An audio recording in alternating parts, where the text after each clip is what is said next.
We're at a tipping point as a nation. So the 2012 election is arguably the most important election in anyone's lifetime. Anyone living today in America should view this as something that's integral to the future direction of our country. And I couldn't stress that more, which is why I feel so passionately about Opine Needles and how I hope to influence people and encourage them to go out and exercise their right to vote as Americans, one of the most precious rights in a democracy. The next year is most likely going to be a year where not much happens because there's such a stalemate right now with a Republican-led House of Representatives. And I know so many Americans are frustrated about that because there's so few compromises being made. In fact, one of the legacies of our 41st president, George H.W. Bush's presidency, is that he was a compromiser.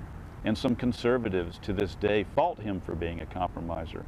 But the reality is he was a president with a democratically led Congress.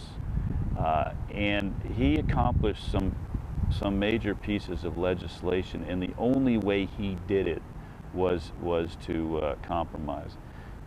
Arguably that which took him down in re-election, other than Ross Perot, who clearly with 19% of the vote was the leading factor in his loss to Bill Clinton, who won the presidency with 38% of the vote.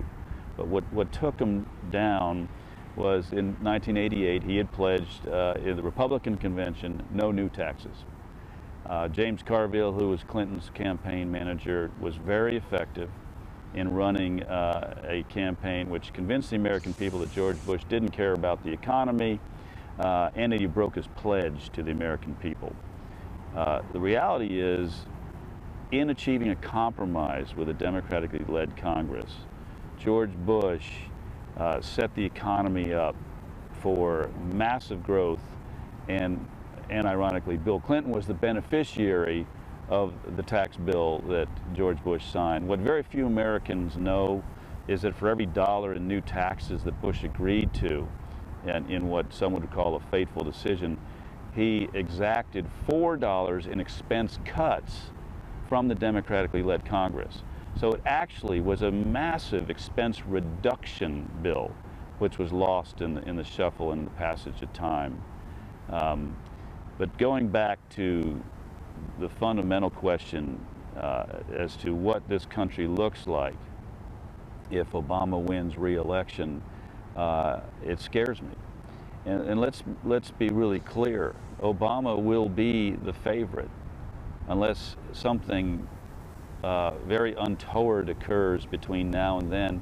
He has the power of the incumbency, and he will have $1 billion in his war chest. And he has proven himself to be a very manipulative leader. He can sway the emotions of the people. He doesn't let truth get in the way. And he's going to be very, very hard to beat. As to how much more devastation he can wreak on the American people, it's going to be a function as to whether the Republicans can win the Senate. Because frankly, if the Republicans win the Senate and they retain the House, which they're most likely going to do, he's going to be an absolutely ineffective, powerless leader for 4 years, or he's going to learn the art of compromise. Because while he does a pretty good job right now trying to convince the American people that the Republicans aren't compromising, the fact of the matter is he's been unbending. And if he is reelected and Republicans control both houses of Congress, he is going to have to learn how to compromise, or we will have 4 more years of stagnation, and America doesn't want or need that.